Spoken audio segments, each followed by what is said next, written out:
On vient de situer ensemble les enjeux de la mémoire, comment ça fonctionne, dans des grandes lignes et dans des simplifications. Dans cette pastille, il s'agit de trouver des outils et des techniques validés scientifiquement qui vont nous permettre de mieux mémoriser. Souvent, on comprend notre mémoire, mais on l'utilise assez mal.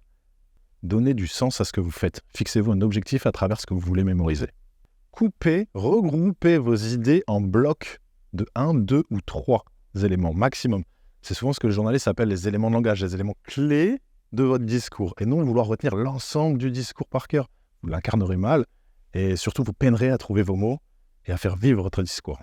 Créez des acronymes, des rimes, une mélodie dans votre discours. N'essayez pas de retenir de façon figée. Notre cerveau aime les variations de rythme, les variations de couleurs. D'ailleurs, on apprend grâce à des comptines, grâce à des mélodies. Ce n'est pas hasard, notre mémoire s'y attache très facilement. Vous pouvez utiliser votre palais mental. Qu'est-ce que c'est le palais mental ? C'est l'idée d'utiliser plusieurs sens pour mémoriser une information. Par exemple, un mot, je veux le retenir. Pour le retenir plus simplement, je l'associe à une image dans mon esprit, à une couleur, à une forme qui me rappelle ce mot.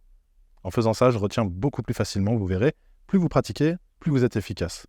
Apprenez à mélanger ces types d'informations, à mélanger ces outils et surtout à personnaliser ceux qui vous vont bien. Apprenez à découvrir comment votre propre mémoire fonctionne. Ne la figez pas à des processus connus, répétés et sans sens pour vous-même.